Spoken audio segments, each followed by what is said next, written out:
This is Wicked Problems. I'm Richard Delavan.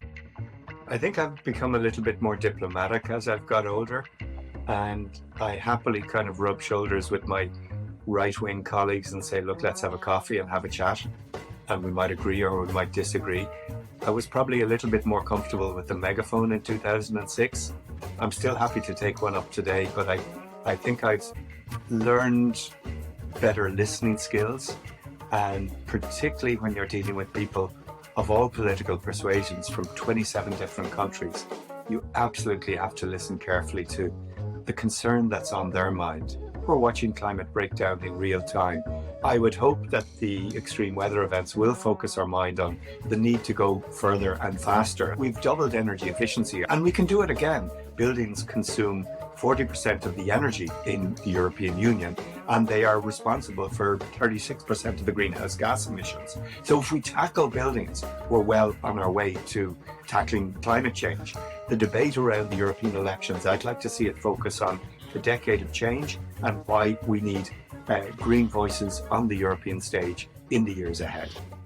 That was Ciarán Cuffe, Green Party member of the European Parliament from Dublin, and the parliamentarian perhaps most responsible for getting enshrined into European law an Energy Performance of Buildings Directive. Europe's millions of drafty buildings consume a third of the EU's energy and emit almost 40% of the bloc's CO2 emissions. The measures, which have been debated since the Commission proposed new rules in 2021. Last week in Strasbourg, EU lawmakers adopted that Energy Performance of Buildings Directive with a large majority, thanks in large part to the chief negotiator, Ciarán Cuffe. Now these new rules face one last hurdle in their adoption by Europe's executive body, the Council for the EU. I first met Ciarán Cuffe when he was a city councillor in Dublin. And for the weekend that's in it, here's a word from our unofficial sponsor. This program is brought to you in part by Ireland, the ancient birthplace of good times. First came the Vikings, then the Normans, the Saxons. All of them found Ireland irresistible. So think what a grand time we'd show you, especially since you'd be the only ones of the lot we actually invited. Ireland. Okay, that's not really from our sponsor, and it's a TV ad from 1986, but that script, just chef's kiss. As I was saying, I met Cuffe, who trained as an architect when he was a Green Party member of the Dublin City Council, and not the key parliamentarian on the brink of delivering regulation that will spur climate tech innovation in the built environment that helps bring down those emissions in the world's largest economic bloc, which Europe needs in order to have any chance of achieving its climate goals. And the way the political weather looks so uncertain about climate for the rest of 2024, could this set of rules be the high watermark for climate policy? Elections to the European Parliament here in the UK, in the US, even in Ireland, may see a lot of this progress rest in the balance. So I'm happy Ciarán could join us for this chat, recorded a few weeks ago. As Fáilte Ireland really isn't the sponsor of this podcast, we really would appreciate if you might give us a bit of support by becoming a member at wickedproblems.earth. For less than the price of a pint of Guinness in central London, you can help support our work. Well, enough of that crack. Now, here's my conversation with Ciarán Cuffe.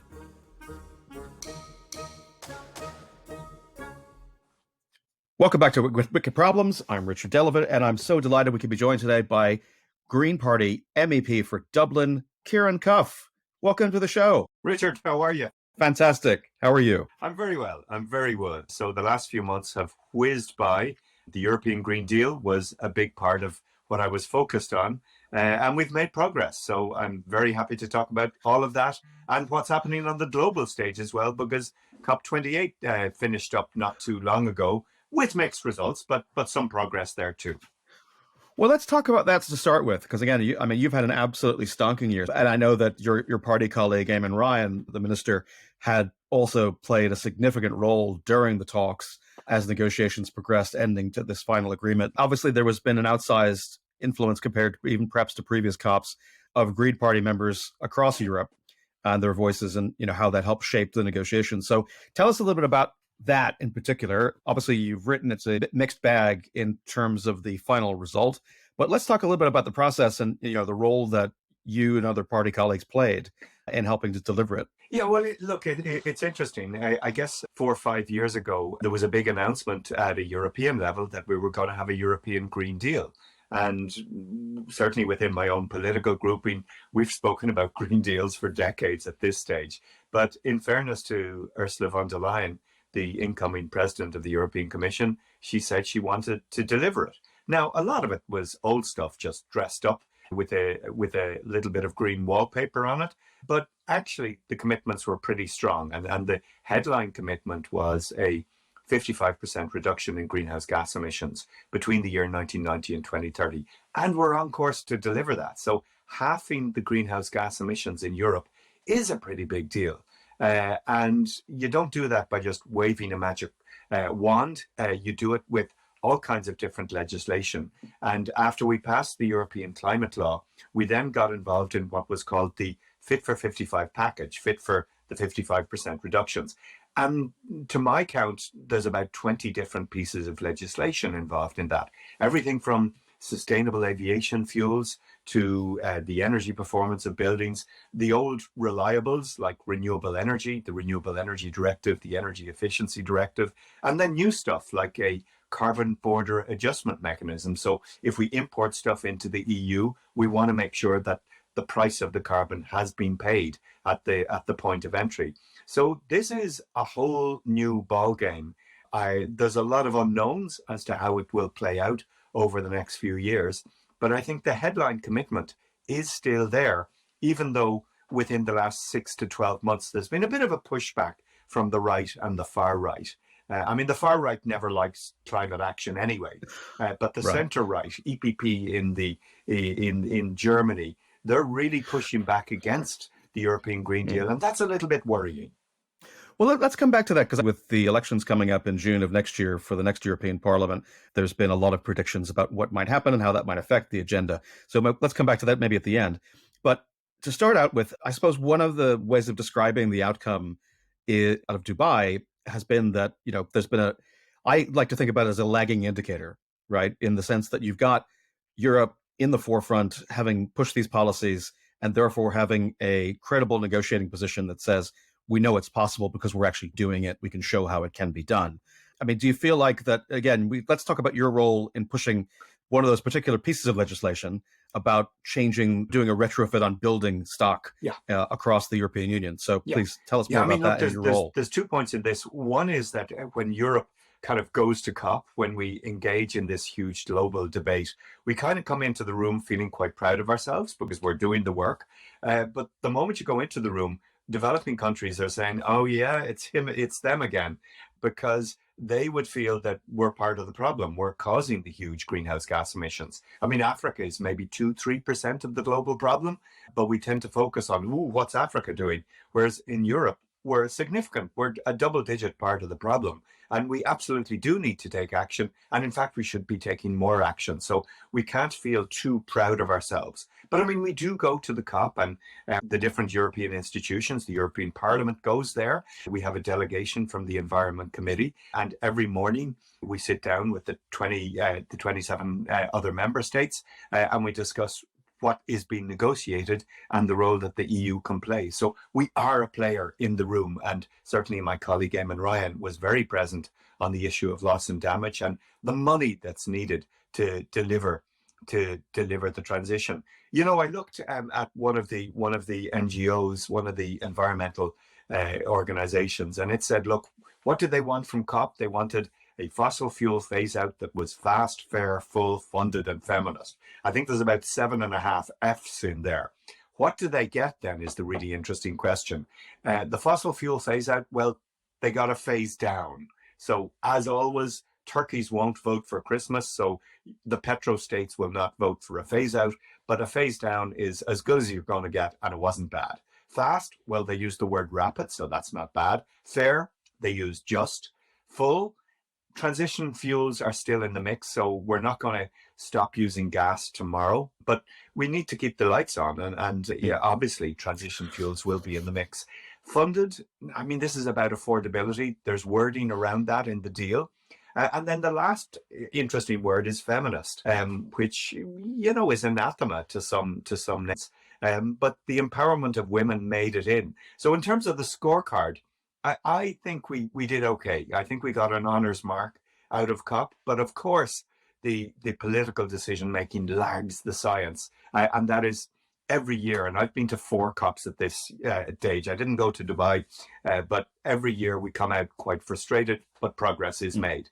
I mean, one of the issues, as you mentioned there, that I've been working on in Europe is the energy performance of buildings. That's quite a mouthful, but we do know that buildings consume 40% of the energy in the European Union, and they are responsible for 36% of the greenhouse gas emissions. So if we tackle buildings, we're well on our way to tackling climate change. So I've been shepherding a new law, the Recast Energy Performance of Buildings Directive, through the Parliament, and then recently negotiations with the European Commission and the Council of Ministers. And I'm glad to say just 2 weeks ago, we struck a deal, and essentially there will be an obligation on building owners, particularly of public and commercial buildings, to gradually improve the energy performance, heading towards an A energy rating by 2050.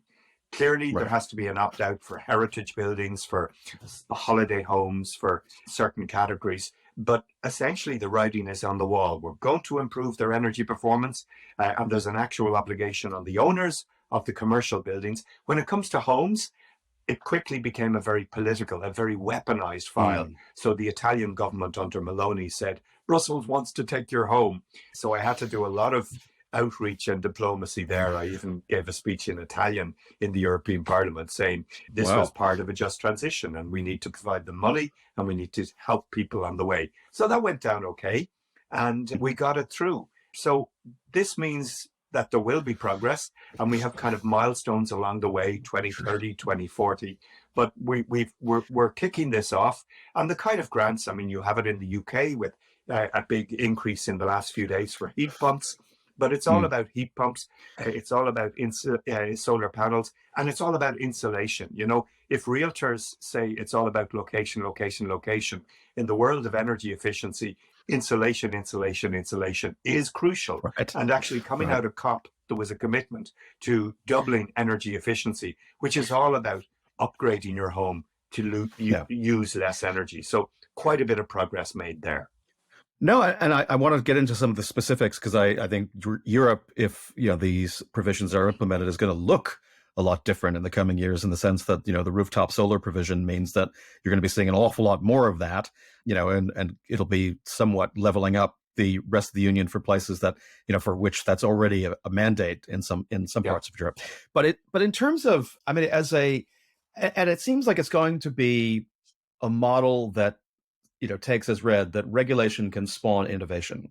And so I think that, it's going to be interesting to see how companies adapt, whether they're in the property sector or whether they're in, kind of more traditionally thought of as climate tech sectors, of how to actually do this. Because the energy efficiency, we're going to be using a lot less primary energy as a result of this mostly electrification. But, tell us about some of the key provisions and like what were some of the hardest ones to get through?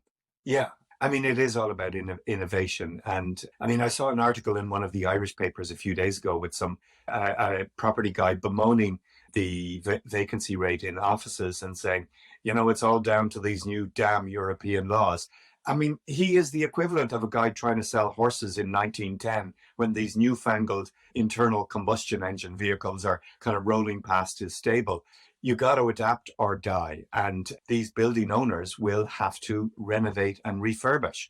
I mean, some of the biggest rows were with obviously large property owners. So the German residential property sector gave me a hard time, you could say, on several occasions, as did the fossil fuel lobby, Liquid Fuels Europe. There was a lot of astroturfing. There was a lot of setting up websites and saying, people in the countryside won't be able to live in their homes anymore.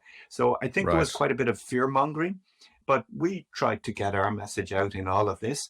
This whole process kicked off about 4 years ago because I initially wrote a report on the renovation wave. In a nutshell, we're renovating about 1% of our buildings, a deep renovation every year. We need to get that to 2% or 3%. So I wrote a report on the renovation wave. And the outreach was hugely important. During COVID, I would have sat here doing about 50 different webinars, talking to everybody, talking to the property industry, civil society, the banks. One day you might have Blackstone on a call, another day you might have Housing Europe, and I listened to the messages that they had. One of the strongest messages coming from the commercial property sector was, give us the direction of travel, show us how far we have to go, when we have to do it, and we'll deliver. So bringing certainty into it is important. And actually, that's what the European Central Bank said. Unusually, they issued a 20-page opinion on this directive, and they said, look, it has the potential to be a real positive, but you have to be quite clear as to where we're going. And once it's passed, the money will flow. So we have, it still has to do a final lap with the tick box of the Council of Ministers back to the Energy Committee of the Parliament in January, and a final plenary vote in February. But these are mostly a formality. Hopefully it won't come back and kind of come alive like the way the ice ban did when the German motor industry said, yes, you've agreed, but actually we want to think again about this. I was going to ask about that because it was something that I watched that unfold, and I felt sick in my stomach slightly watching an exception creep in. So maybe tell us about that and how that played out from your point of view. Well, politics is the art of the possible, and we've quite a few exclusions. I spoke earlier about heritage buildings, holiday homes, very small homes, obviously. But actually, there's an exclusion. A member state can exclude up to 22% of its building stock. Is this a good thing? I don't think it is.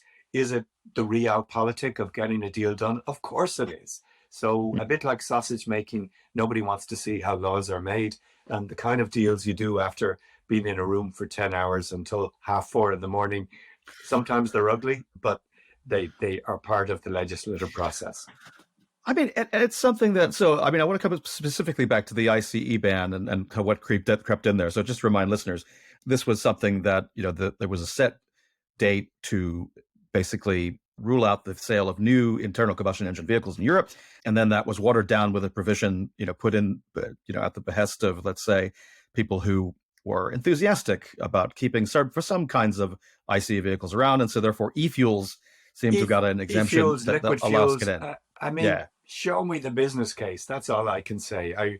Maybe if you're driving a Ferrari and you're feeling nostalgic about something you bought 20 years ago, but I don't see any real case for putting e-fuels into an old-fashioned combustion process. I mean, we're moving. This is a game-changing moment in history where we're moving from molecules to electrons. We're moving from hydrocarbons to electricity. It's changing everything. In some ways, it's a gentle revolution in the way it's impacting on energy, on transport, on construction, on agriculture. But sometimes it can be pretty sharp. I mean, I was kind of waxing lyrical down at the International Energy Agency in Paris a few months ago. I said, it's a gentle revolution. And Fatih Birol, the director of the IEA, he looked at me and said, Ciarán, it ain't been a gentle year for many. And, he's right, because we saw these price spikes of fossil fuels. So if anything, that's a wake-up call that we need to move faster. We need to move away from our reliance on dictators and despots. And we've been using a slogan within the Green Movement: if we insulate homes, we isolate Putin. Because, we have been hugely dependent on Russia for oil, for gas, even for nuclear fuels. And the sooner we move towards good old renewables, the better it will be. And the price spikes should be less as we move forward. Well, and Fatih Birol took at least as much heat from OPEC as you would have done from the fossil fuel lobby or the property lobby. And I can remember myself, my last day in Irish journalism was, in fact, after having a tangle with one of the largest estate agents at the Sunday Tribune, long lamented, but gone now. But rather than go over that ground, which might get the lawyers involved, let's not do that. But in any case, one of the things you mentioned was that this idea about certainty being so important, and the central bank commenting on this, the IEA. But one of the things that drove, it seems, and had a lot of tailwind behind these changes, part of which you shepherded, was the invasion of Ukraine and the response. It's something that, when I look back at the IEA's energy efficiency report, that there was an 8% progress in 2022 in the European Union in terms of energy efficiency. And that was massively up on the average from the previous kind of 12 years to of about 2%. But the reasons for that were obvious, right? We used less fuel where we could. There was a drive for greater, kind of that. And there was, to some extent, a lot of demand destruction where, factory aluminum smelters just closed in a lot of Europe. And we had some of that. And then you saw a bit of a reaction this year where, the efficiency gains were much, much less. And I guess the worry is that as, we're drifting towards either stalemate or something happening, with this, that we're going to lose that impetus. I mean, is that something that concerns you, that we had a lot of progress ahead of steam, but now there's an opportunity for people to take a step back and go, well, do we really need to keep going this fast as we head into next year? Well, I mean, I think we've no time to wait. And I think this has to be a decade of change. I mean, I would say that, wouldn't I?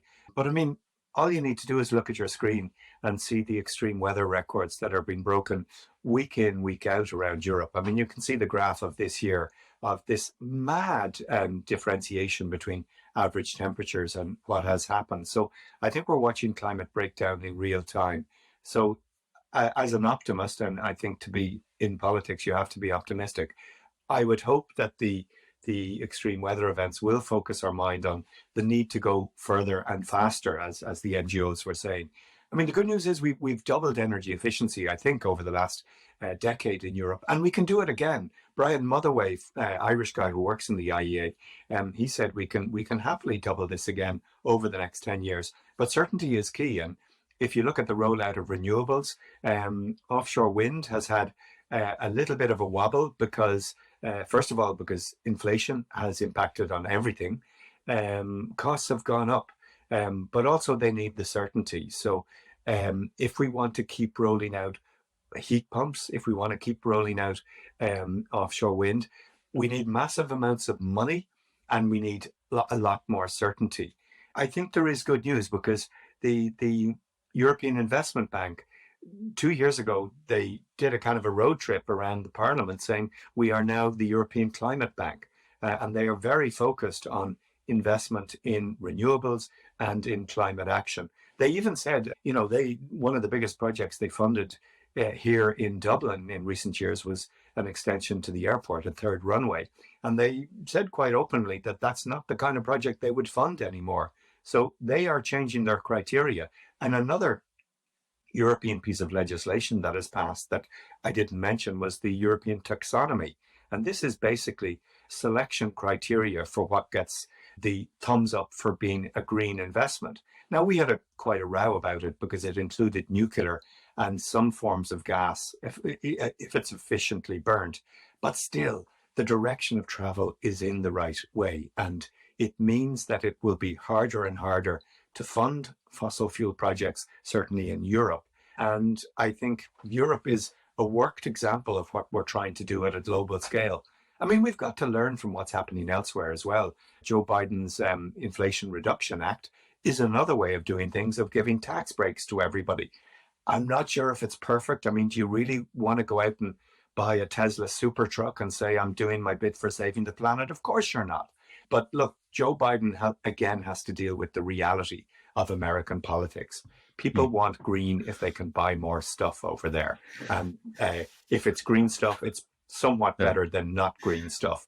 So there's lessons, though, for Europe, because we tend to focus on regulation and diktat. And maybe we should be sprinkling more magic dust around with cheap money for doing the right things. And maybe it's about quantitative green easing in the years ahead. Certainly, I think there's a compelling case for setting up funds that provide the money. And for this building renovation project, the amount of money we need is eye-watering. We're talking trillions over the next 30 years. And I think to deliver that money, we have to provide it at a lower interest rate. Some financial institutions are doing that already, but it's more kind of making it look like they're green. Banks saying, we have a green mortgage or a green loan. But actually in Belgium, you can get a 50,000 zero interest loan for doing the green stuff. I mean, that's unthinkable here in Ireland. But maybe in the years to come, free money for doing green stuff will become part of what we need to do. I mean, with COVID, we've done a lot of Yeah. unthinkable things over the last few years. And certainly we saw a move to the center, if not to the left, with COVID. And who knows what the next few years will bring. And I mean, that's, as you look forward into 2024, so you're standing again as a candidate for Dublin as an MEP. 2024 is going to have more people be taking part in elections than any other year in human history. 4 billion people are going to go, Wow. basically live in countries that are going to go to the polls next year, right? So in June, it'll be the turn of the European Parliament, where you're standing again as a candidate.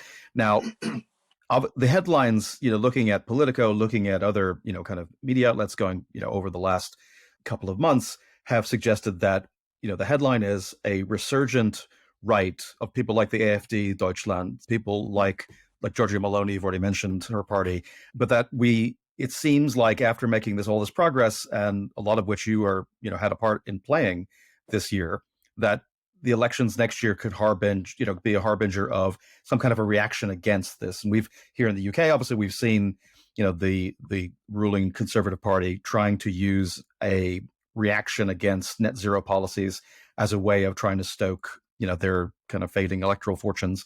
But, AfD in Germany putting up some very scary numbers. Does it concern you that we might see backsliding as a result of the outcome of the elections next year? Yeah, it does. And certainly the swing to the right that we've seen in Sweden, in Finland, in Italy, and of course we've had it for the last decade in Hungary and other Central European countries. But there is some optimism, because it was felt that Poland would stay on the right, and that didn't happen. It was felt that Spain would, and that hasn't happened either.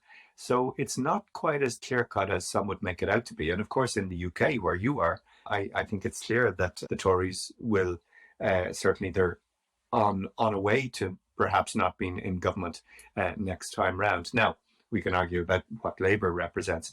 But I guess, look, I'm long enough in the tooth in politics to know that a lot can change in a short space of time. And I had a look back at the opinion polls from 5 years ago. And that surge that the Greens got here in Ireland, it only came in the last 2 or 3 weeks before the election. We were coasting along at 2%, 3%, really flatlining. And then suddenly we went up to 7% for the European elections. And that continued for about a year. And we had a national election, and we had our best election result ever. So anything can change. And I guess the last 5 years, we were puttering along, complaining about the usual things we complain about.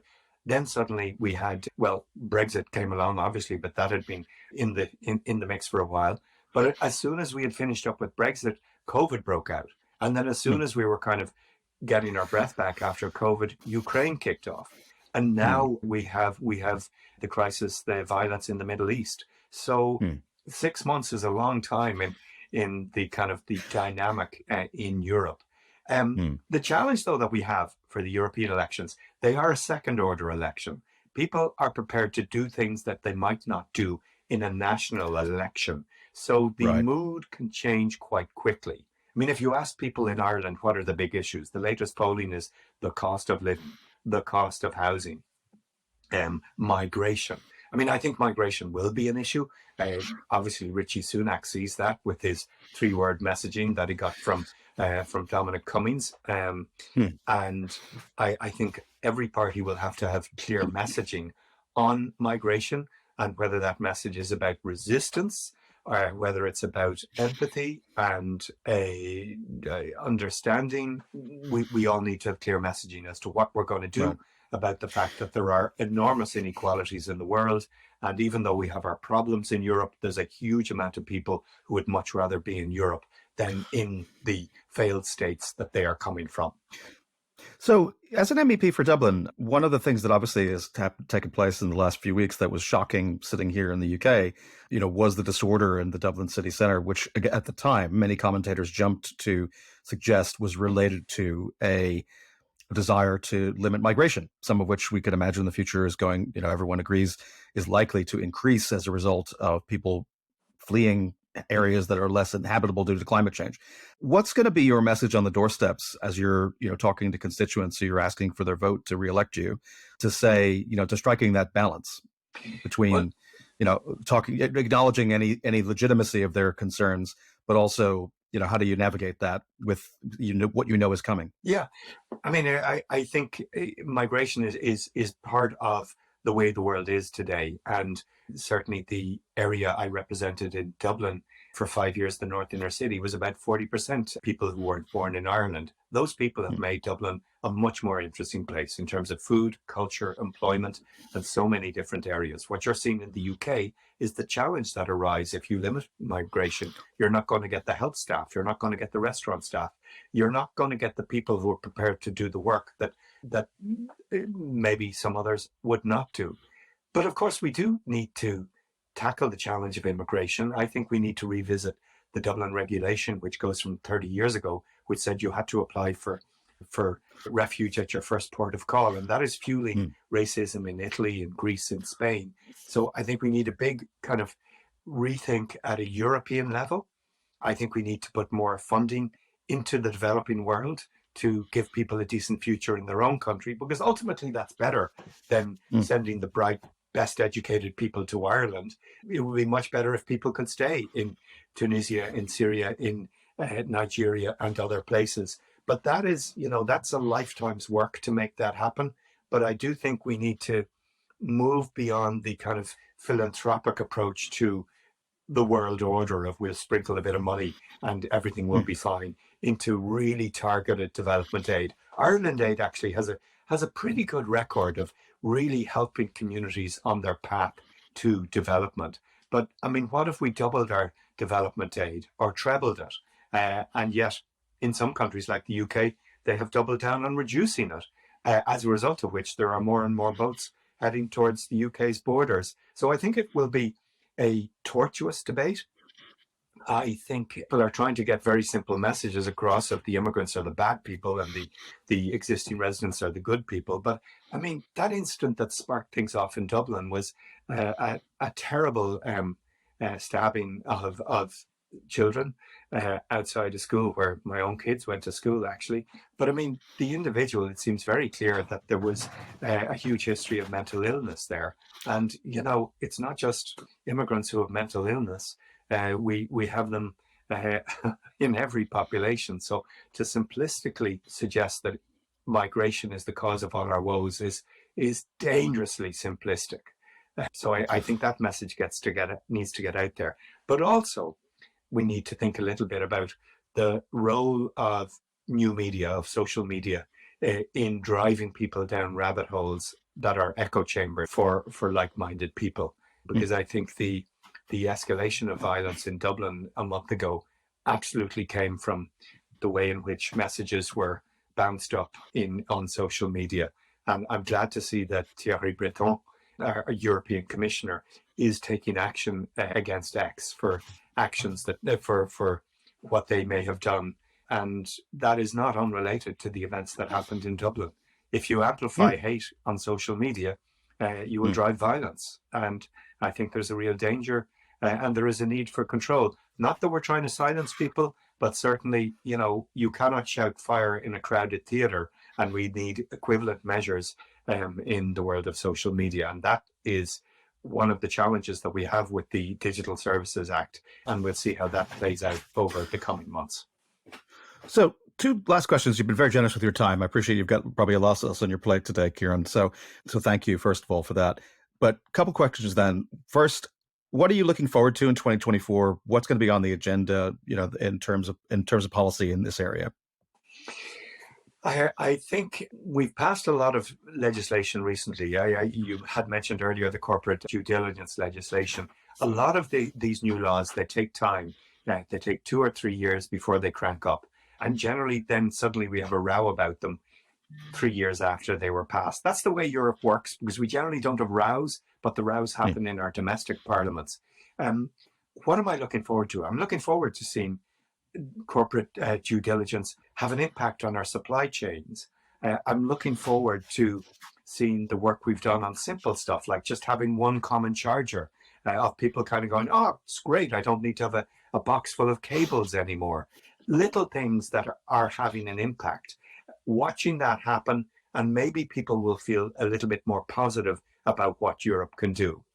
That having been said, there is a huge amount of work that is needed, and particularly with the pushback against sustainable initiatives coming from the far right, we need to revisit the pesticides directive. We need to revisit the European nature law that comes in for a final vote, I think, in February. There's work that needs to be done, more work on climate to actually get to a 90% reduction by 2040.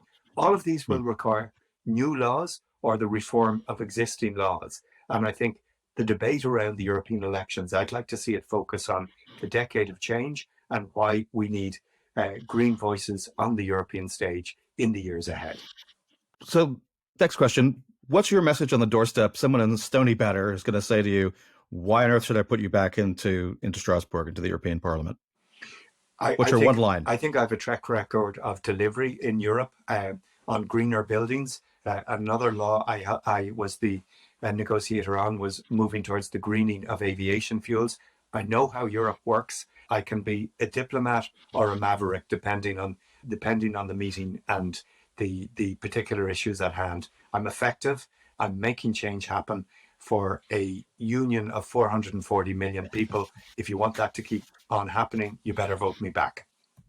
That's excellent. And then finally,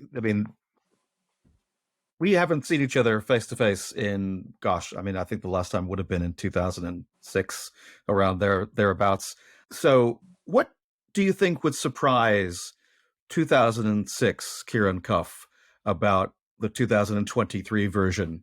Here you are brokering deals, getting compromises through. What would have been surprising to that younger version of yourself? I think I've become a little bit more diplomatic as I've got older, and I happily kind of rub shoulders with my right-wing colleagues and say, look, let's have a coffee and have a chat, and we might agree or we might disagree. I was probably a little bit more comfortable with the megaphone in 2006.